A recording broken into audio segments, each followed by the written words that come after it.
Crimea से लेकर Moscow तक रूस की तेल रिफाइनरियां और सैन्य ठिकाने सुलग रहे हैं।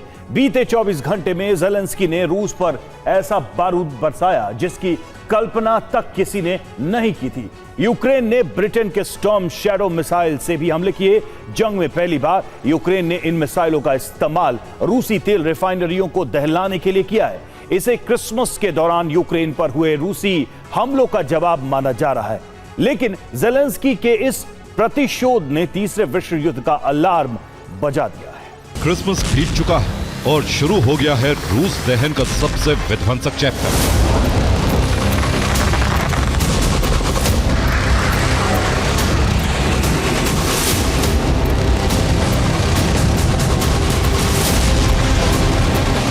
ज़ेलेंस्की ने 25 दिसंबर के हमलों का रूस से ऐसा प्रतिशोध लिया है जिसकी कल्पना क्रेमलिन में बैठे पुतिन के किसी भी कमांडर ने नहीं की थी।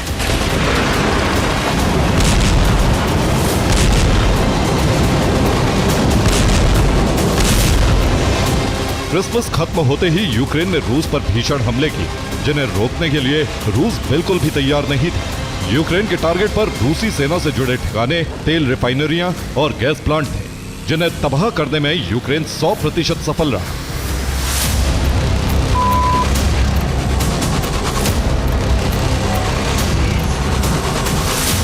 दरअसल क्रिसमस पर रूस ने यूक्रेनी शहरों को दहलाया था जिससे आग बबूला ज़ेलेंस्की ने रूस पर बारूदी बारिश की।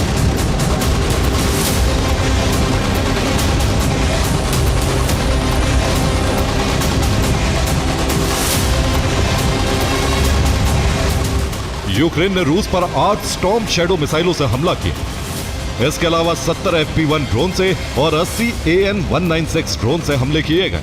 साथ ही करीब 200 FPV ड्रोन दागे।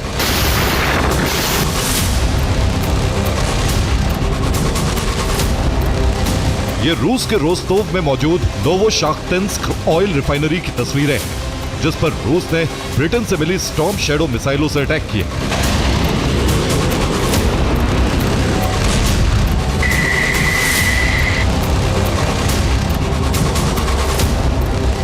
क्रास्नोदर क्राई में मौजूद तिम्युक बंदरगाह पर भी यूक्रेन ने स्टॉर्म शैडो मिसाइल से हमले किए। यहां 2 ऑयल टैंकों में आग लग गई। सैबटाश हमले थे।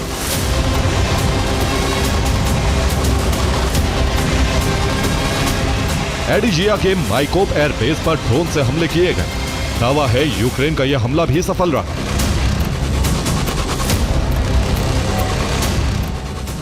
क्रीमिया के बेलबेक एयरबेस पर भी भीषण हमले हुए। यहां एक रडार स्टेशन और एक कम्युनिकेशन स्टेशन तबाह हो गया।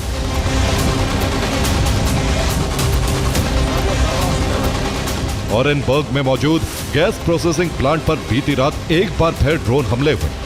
दावा है कि इसके बाद यहां लगी आग और भड़क गई।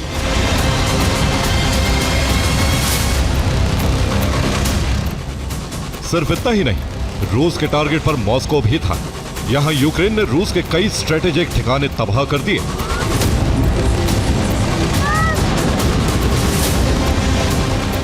सिर्फ इतना ही नहीं, मॉस्को में कहीं सुपर मार्केट तो कहीं बहुमंजिला इमारत में आग लग गई। दावा है कि इस आगजनी की वजह यूक्रेन के सैबटाश हमले थे।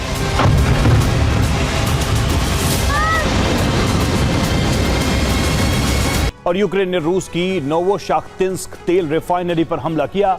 यहां ब्रिटेन की स्टॉर्म शैडो मिसाइलें दागी। इस रिफाइनरी की यूक्रेन बॉर्डर से दूरी महज 10 किलोमीटर है। यूक्रेन बॉर्डर से 320 किलोमीटर दूर वोल्गोग्राद तेल रिफाइनरी पर भी हमला किया गया जहां यूक्रेन ने अपने AN-196 ड्रोन का इस्तेमाल किया। AN-196 ड्रोन से ही माइकोप एयरबेस पर भी हमले किए गए। रूस का यह एयरबेस बॉर्डर से 450 किलोमीटर दूर है। अज़ोव सागर के पास मौजूद तिम्युक बंदरगाह को भी यूक्रेन ने दहलाया। यह बॉर्डर से 230 किलोमीटर दूर है। बंदरगाह पर फ्लेमिंगो क्रूज मिसाइल से हमला किया गया। दावा है कि यूक्रेन ने बेलबेल एयरबेस पर भी अटैक किया जो क्रीमिया में मौजूद है। यहां स्टॉर्म शैडो मिसाइल से अटैक किया गया। इसकी यूक्रेन के ओडिशा से दूरी 335 किलोमीटर। मॉस्को पर भी यूक्रेन ने हमला किया। दावा है कि यहां FP1 ड्रोन से अटैक किया गया। यूक्रेन ने बॉर्डर से करीब 800 किलोमीटर दूर मौजूद ऑरेनबर्ग गैस प्लांट पर भी हमला किया। यहां बीते एक हफ्ते में यह दूसरा अटैक है। यहां भी FP1 ड्रोन से अटैक किया गया।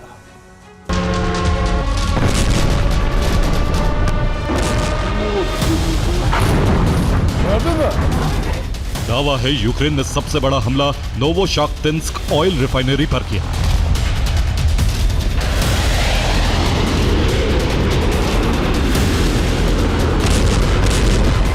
यहां 2 स्टॉर्म शैडो क्रूज मिसाइलें टकराई, जिससे तेल रिफाइनरी का एक बड़ा हिस्सा तबाह हो गया।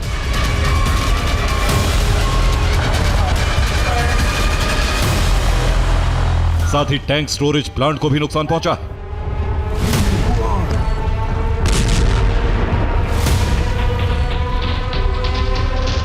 अभी तक यूक्रेन रूसी तेल रिफाइनरियों पर ड्रोन से हमले कर रहा था, लेकिन ऐसा पहली बार है जब यूक्रेन ने किसी रिफाइनरी पर स्टॉर्म शैडो मिसाइल से हमला किया।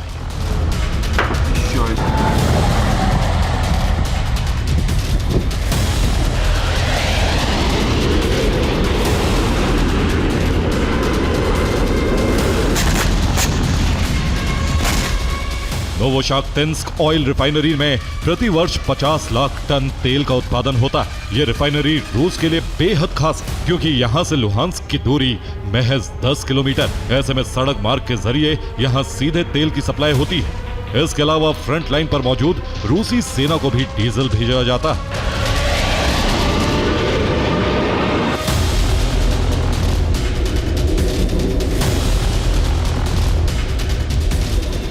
यह रिफाइनरी फ्रंट लाइन पर लड़ रहे रूसी सैनिकों के लिए बहुत जरूरी है। यही वजह है कि यूक्रेन ने यहां ब्रिटेन से मिली स्टॉर्म शैडो मिसाइलों से अटैक किए।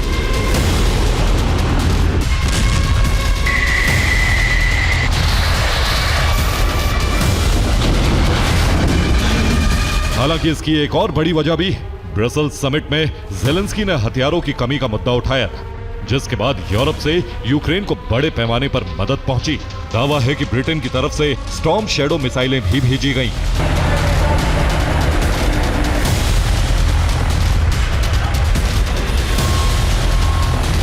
यही वजह है कि यूक्रेन अब तेल रिफाइनरियों पर भी इन मिसाइलों का इस्तेमाल कर रहा है।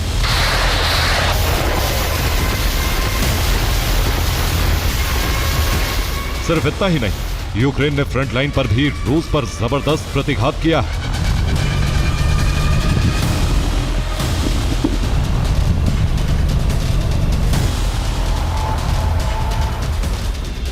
खार्किव में वोवचांस्क में यूक्रेन ने फ्रंट लाइन पर बड़े हमले शुरू कर दिए। यहां रूस के कई सैन्य ठिकाने तबाह हो गए।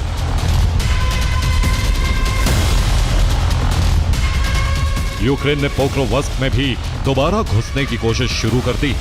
यूक्रेन की ड्रोन ब्रिगेड ने यहां कई रूसी सैन्य वाहन तबाह कर दिए।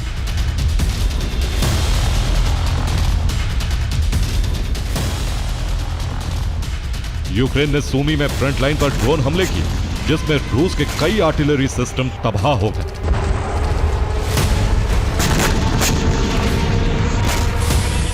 बीते 24 घंटे में फ्रंट लाइन पर रूस को जबरदस्त नुकसान पहुंचा है।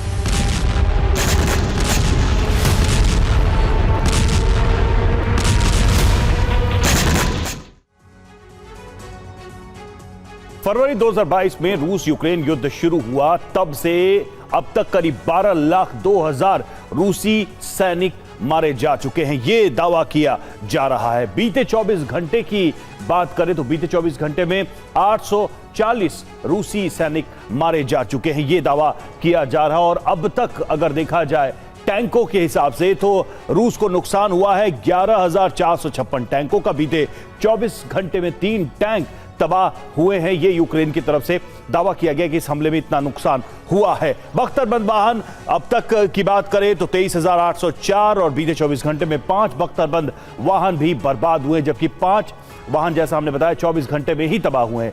और रूस की अब तक की बात करें तोप जो आर्टिलरी है उसमें क्या नुकसान हुआ है, तो उसमें 35,509 तोप अब तक जो है निशाने पर रहे हैं यूक्रेन के, वो बर्बाद हुए हैं। बीते 24 घंटे में 74 तोप का नुकसान हुआ है, नष्ट हुए हैं।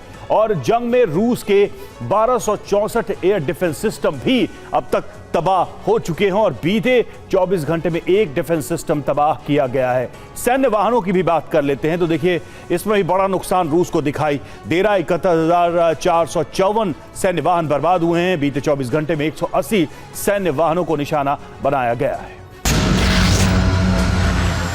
इस वक्त सबसे भीषण जंग कुपियांस्क और खेरसॉन में चल रही।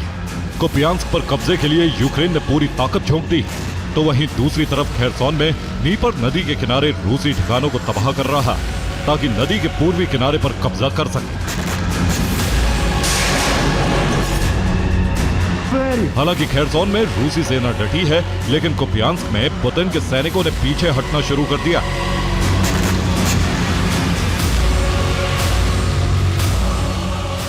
दावा है कि कुपियांस्क के मोर्चे पर रूसी सेना बैकफुट पर।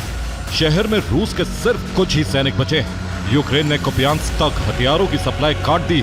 अब रूसी सैनिक आसमान से होने वाली सप्लाई पर निर्भर। जल्द पूरे कुपियांस्क पर यूक्रेन का कंट्रोल हो सकता है।